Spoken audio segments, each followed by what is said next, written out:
Now available in paperback and e-readers, ISIS, All About the Goddess. The Goddess Next Door bears all in the art studio to catch a campus stalker in this action-packed ISIS series mystery. Get your copy of ISIS, All About the Goddess in paperback and e-readers at online booksellers everywhere. There are some people who have some issues with my video where I talked about Fani Willis. Now, Fani Willis is the prosecutor in Atlanta who's going to try to make a case against Donald Trump, and many of these individuals want to believe that there was no white supremacy going on as related to the case of Fani Willis. Now, these individuals, I believe, in many cases, really don't understand the big picture as related to white supremacy, and they don't really understand the subtle politics transpiring around them. Now, when it comes to white supremacy always plays the long game, and the long game for them always involves chess, not checkers. And in the game of chess, you need to be 7 steps ahead of your opponent if you hope to win the game. And when it comes to white supremacy, they always want to win the game, and they always make sure that the game is rigged so that they win, whether they take the either side of the argument. And in the whole case of the prosecution of Donald Trump, they already knew that they really did not want to prosecute Donald Trump for any sort of charge as related to this alleged election fraud. And what they wanted to do to Donald Trump was basically try to scare him to prevent him from running for president again in the 2024 election. And what they did was recruit Fani Willis, a black woman, to go after Donald Trump. And that's where many people get it all twisted, because they can't see the long-term game and the chess moves being made on the board as related to Fani Willis, who was just another pawn in the whole game of white supremacy, as you had white supremacists on the left looking to go after Donald Trump, who was on the right. And these two sides were basically playing a game, and what they wanted to do was use Fani Willis, Alvin Bragg, and Letitia James as pawns. And these black bootlicks, because they don't really know the positions they're playing on the board, because they are just caught up in their emotions about actually having the attention of white people, and they're so caught up in the attention that they're receiving as related to the power white supremacy is going to give them, can't really see how they're basically just being played as patsies that are going to be taken off the board sooner rather than later in this whole political chess game.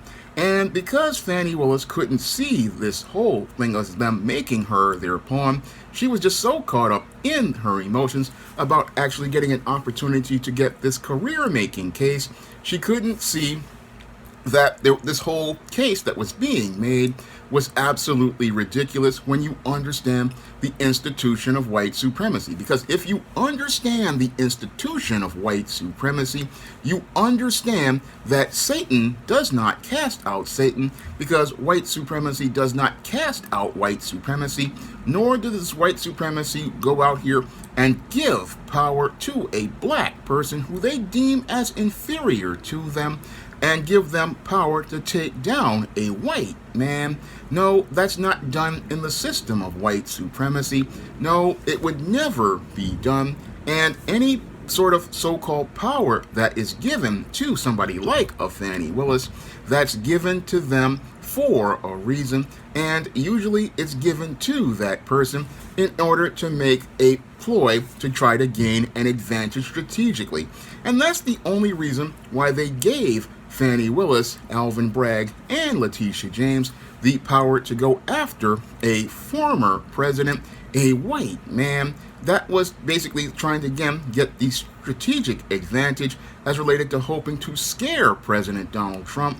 But former President Donald Trump basically saw the moves on the chessboard, and because as a white man who understands the system of white supremacy, because his father basically taught him the unwritten social rules, what former President Trump did when he saw those black faces coming after him, he understood what the game was here, because as somebody who can get 7 steps ahead, he already understood if they're sending black people after me, they're not really serious about coming after me.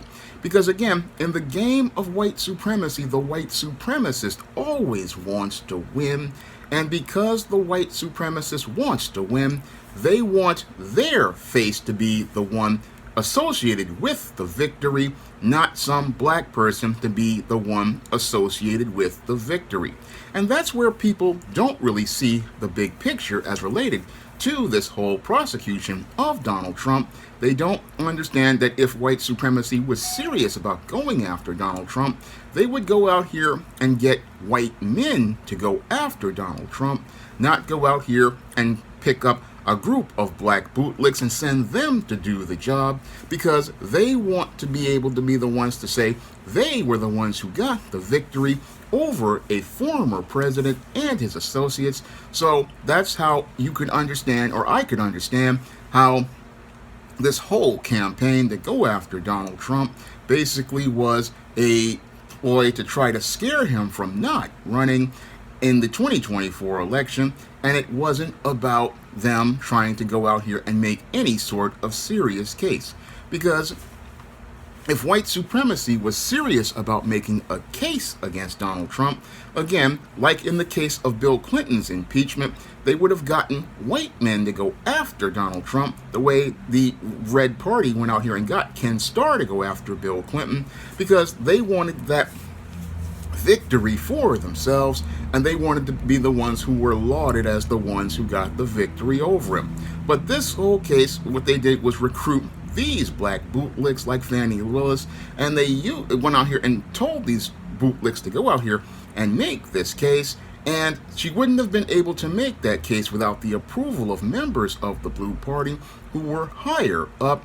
And she could only go after him when she had that support, because to go after somebody politically by yourself would be the kiss of death, because if you don't have the political support, people are going to be looking at you with a side eye, especially if you're a black person. So Fani Willis went out here with the support of the members of the Blue Party, thinking that they were basically going to have her back. But what happened with Fani Willis was the members of the Blue Party didn't have her back, and that's the main reason why this entire scandal started to come out about her dating this guy at work. And as she was having the scandal come out, she didn't really see the big picture. She thought, oh, this information just came out of nowhere. No, nothing comes out of white supremacy out of nowhere, especially when it comes to politics. No, things are presented strategically, and they're presented for a reason. And the whole scandal with Fani Willis was designed to take the focus off of Donald Trump, and instead of Donald Trump being put on trial for these charges of election tampering, the whole case would be turned on Fani Willis, and the whole case has been turned on Fani Willis in order to make it look like she's being put on trial for her morality, and that's all part of white supremacy's campaign as related to black people.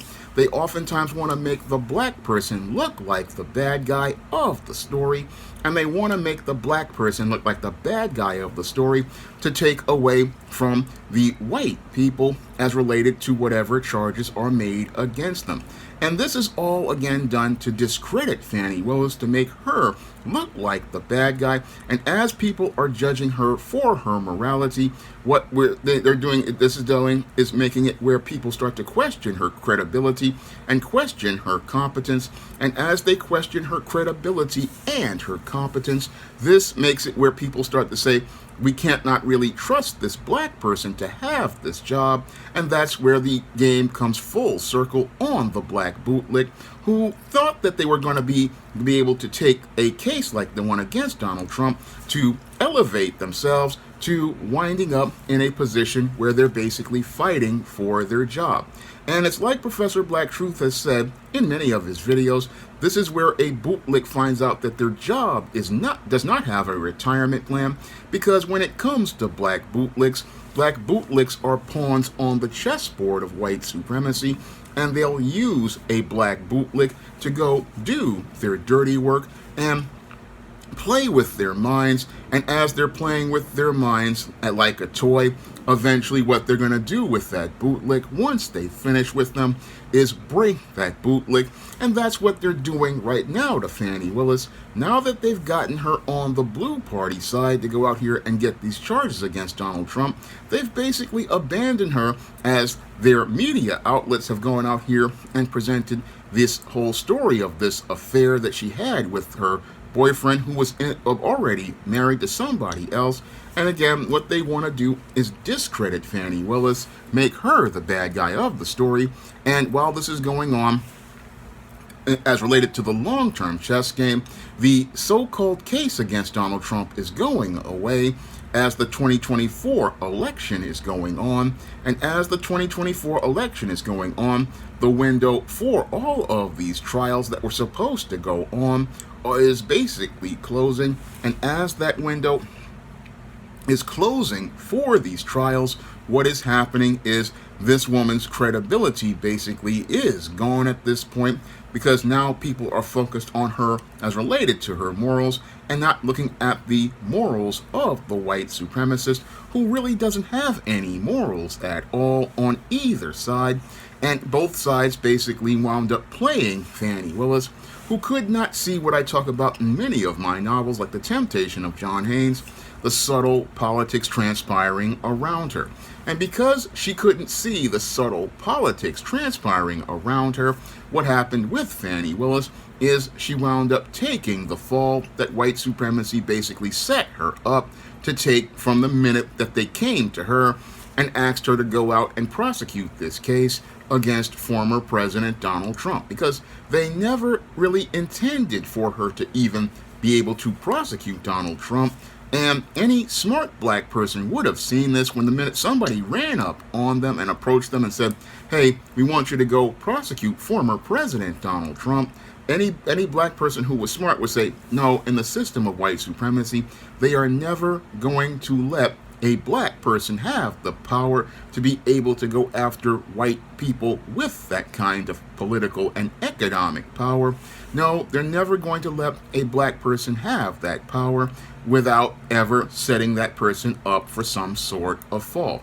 I mean, if this country basically was one where Malcolm X and Dr. King were basically taken out, why would they allow someone like a Fani Willis to have power to go after a former president? Critical question many really need to think about, because things have not really progressed as much as you think as related to racism and white supremacy in this country.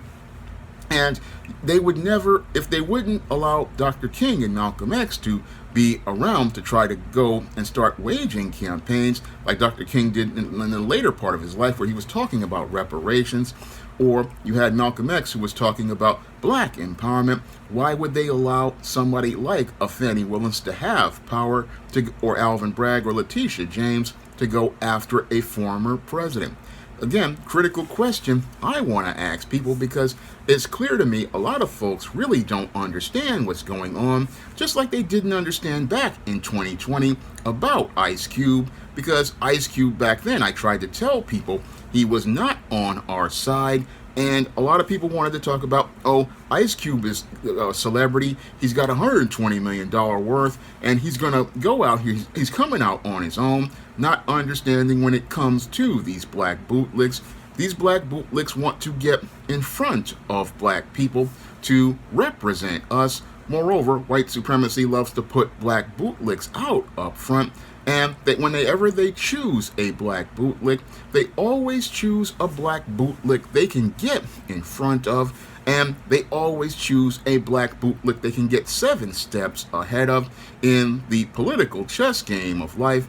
They always choose a black bootlick who they know is ignorant of the subtle politics transpiring around them, and they take advantage of that ignorance to make that person believe that they are going to be a person who has power and can rise in the ranks of the political system, not understanding that this person basically has been set up for failure from minute one because it's passive aggressive and passive. Yes, they'll give a black person this position, but aggressively what they're doing is setting that person up to fail. And then after they fail, what they do is use that as an excuse to close the door for any other black person to get any sort of opportunity. And sadly, you got folks who are watching these videos who don't understand the bigger picture of white supremacy. No, they just get in their emotions, not understanding the political chess game that's going on. And in that chess game, the white supremacist always wants to win, and that's why they'll take both sides of the argument so that they can get a guaranteed win in this rigged game. And in this rigged game, basically what's going to happen to somebody like Fani Willis is they are being set up to lose, but they're set up to lose because they get caught up in their college education. They get caught up in the attention they get from white and non-black people. They get caught up in the validation and approval of white and non-black people. They get caught up in the attention and the clout that they're receiving and the quest for a so-called hired job as related to these hierarchies. And as they get caught up in all of this, what happens to that black bootlick eventually is what they do is yank the rug out from under them as they're playing in this chess game. And eventually what they do is create a campaign to take that person straight off the board. And once they're taken straight off the board, what happens to that individual is that they wind up getting discredited, like David Dinkins, like Lori Lightfoot, and they go out of the game because what happens is that when white supremacy goes out here and discredits you, they make it where it's where your reputation is destroyed. People question your competence and capability, and all of that bootlicking leads to you winding up with a bootlick's reward, with a broken mind and a shattered soul. That's what happens when you are a bootlick, but sadly many can't see the big picture as related to the game that white supremacy plays with black people, and sadly because they can't see the big picture as related to the game, they don't see how they're getting played, and they can't see how they're getting played because the ultimate game is to keep black people out of positions of real power, because again what we do is get caught up in our feelings about these artificial positions, and we start thinking, oh, we've actually got some power, but because they've gotten this title or this job, but the ultimate goal of getting you in that job is to get you out and use that again as an excuse to get you to be seen as the person who showed that, oh, when we gave a black person this job, this is what happened. That's the ultimate narrative that the white supremacist wants to tell with Fani Willis. The same narrative that they told with Lori Lightfoot a couple of years ago.